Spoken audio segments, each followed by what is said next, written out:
Alrighty, welcome back everyone. Wow, my hair is all over the place. Welcome back everyone. We just talked about a little bit of a update from the spring games that went on this weekend. Definitely some interesting things coming out, specifically from Nebraska with Dylan Raiola being just incredible this weekend. But let's get to some transfer portal talk. There has been so much going on, especially this past weekend. We had tons of guys committing, including two guys up at the top of the portal class that I definitely want to get to. But let's give you an idea of where we sit right now with the transfer portal class that is still out there to be had. But there were some commitments that rolled in that I want to break down real quick here. Damian Martinez is officially a Miami Hurricane, something we had expected for quite some time, honestly, but he is officially Miami and a huge pickup for Miami. They absolutely needed a more potent running game, and they did not stop there. It was a absolutely huge weekend for Miami. They got Sam Brown, a wide receiver from Houston, the top rated wide receiver that was available in the portal, so a huge pickup. Again, was talking about a little bit earlier with Miami. Definitely need a couple more receivers just to fill out that room a little bit more. Sam Brown can do that and more, so a huge pickup for them. They did not stop there on the offensive side of the ball, though. They got two guys on the defensive side of the ball that will be huge for them. Jalen Alderman, a linebacker from Louisville, is a fantastic player that played great for Louisville a year ago. Definitely a position that Miami needed a little bit of help on, especially from a depth perspective. And then you had someone like Deonnie Hill, a cornerback from Marshall. Both great pickups, definitely positions where they absolutely needed some help from a depth perspective, but also some of these guys are going to be forced to be the guys that you absolutely need them to be from the jump. And I think Jalen Alderman is definitely that guy. He's definitely someone that you're going to have to watch out for because he's going to be huge to the success of Miami, especially on the defensive side of the ball this upcoming year. But we talked about Damian Martinez. The other top running back is off the board. Dylan Edwards is heading to Kansas State, something that we had kind of hinted at a little bit. Him and Avery Johnson are former youth teammates, so have known each other for quite some time. Them teaming up is absolutely insane. This run game is going to be insane. You have Avery Johnson, you have Dylan Edwards now, and you have DJ Giddens, who are just all remarkable runners. As long as Avery Johnson can make the right choices when it comes to the RPO game and the read option game, they're going to be really tough to cover. Near impossible to cover on the ground, to be totally honest with you. Just a remarkable group that I think could do really, really insane things at Kansas State this year. Rashad Amos, we talked about earlier, was committed to Mississippi State from Miami of Ohio, is now making his way to Colorado after the Buffs lost some players at that position that they absolutely needed. Mississippi State is hosting Devon Booth from Utah State in hopes to replace Amos, so they've already moved on to finding someone new, but definitely a tough blow for the Bulldogs there. Jay Fair, a wide receiver from Auburn, has found his way to USC after a very short visit this weekend, so a huge pickup for them. Definitely someone that they're going to need. Lost a ton of wide receiver help, whether it's Taj Washington or Brendan Rice or any of the number of guys that they lost throughout this offseason. Definitely need some help at that position, and Jay Fair will be a huge player for them. But let's get to some intel about some of the guys that are on this list here. And let's start with defensive tackle, the most highly sought-after group and probably the deepest group in the class right now. And Dominic Williams is probably the biggest name in the group. It seems like Texas still is leading pretty comfortably in this one. That being said, Oklahoma just did a big thing this weekend. They offered his little brother Joshua.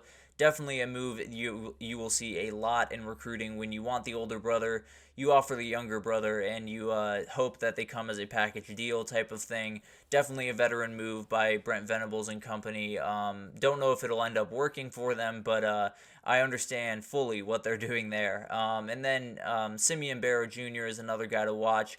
It feels like Miami is leading pretty comfortably for this guy. I feel like Miami has been the team that just keeps popping up every time that I read something about him. So definitely want to keep an eye out on that. LSU is also pushing very hard, as they are for pretty much every defensive tackle in this entire class. They're going after guys like CJ West, although he was over there at Wisconsin this past weekend. So tons of different movement going on. Derek Harmon, another guy from Michigan State to watch. Around all of these teams, whether it's Miami, LSU, or Wisconsin. I think all of these teams are in for pretty much all of these guys just because that need is huge. LSU is the team that really, really needs some of these guys to come into the group because it's going to be tough if they can't bring in at least a couple of these guys and help out that defensive front a little bit, because it's a rough group right now, and if you can't defend the run in the SEC, you are in a lot of trouble. So LSU will definitely be a team to watch, as well as Miami, as this thing kind of winds down. Everything finishes up here at the end of the day tomorrow. So definitely winding down on all the names that will jump in, but not winding down on the work to be done and recruiting these kids. So we'll definitely continue to keep you updated, especially on the defensive tackle class. But Wisconsin is still making some moves in the portal. They had Elijah Badger, the top wide receiver from Arizona State a year ago, on campus this past week. Definitely would be a huge pickup for them, someone they absolutely would love to get on campus. Florida is also pushing for him. It would make a great duo between him and Trey Wilson if they could get him in the group, and would definitely be a very, very interesting group to watch with Florida. They continue to improve, it feels like, down there in Gainesville, and no one seems to be watching, which is probably the way they like it. But we'll break down that as it kind of happens. I think Florida might have the slight edge, but we'll see what happens there.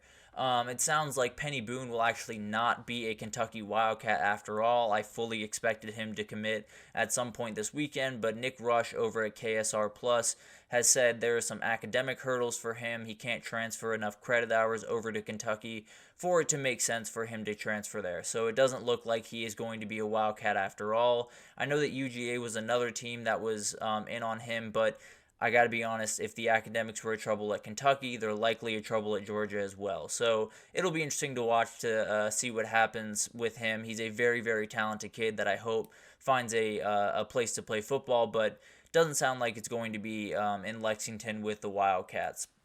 And then let's get to Khalil Jacobs, a linebacker from South Alabama that absolutely should be on this list, but accidentally left him off here. He's taking a visit to a number of SEC schools this week. He's starting in Auburn tomorrow. He will then move on to Missouri, I believe on Thursday or maybe Wednesday, I can't exactly remember, before heading back to his former head coach in Kane Womack in Tuscaloosa. Definitely would be a huge pickup for any of these teams, but in particular Auburn, I feel like needs that help in the interior or in the middle of that defense. Would be a huge pickup for them, but obviously with Kane Womack in Tuscaloosa gives them a little bit of the upper hand, even with having guys like Deontay Lawson and Jahad Campbell holding down those linebacker positions as of right now in Tuscaloosa.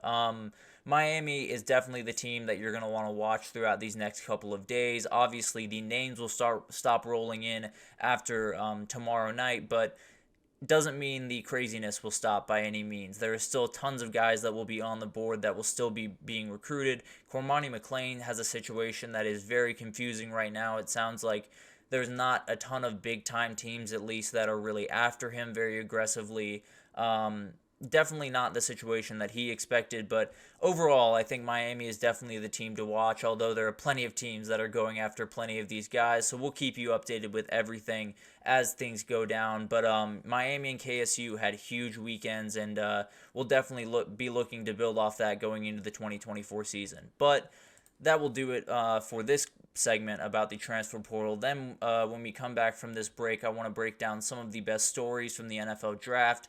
Tons of guys that have overcome injuries, overcome personal stories, overcome tons of stuff to hear their name called this weekend. So I want to break down some of the best stories from this weekend and just highlight those guys a little bit. So we will do that right after this break, so stick with us.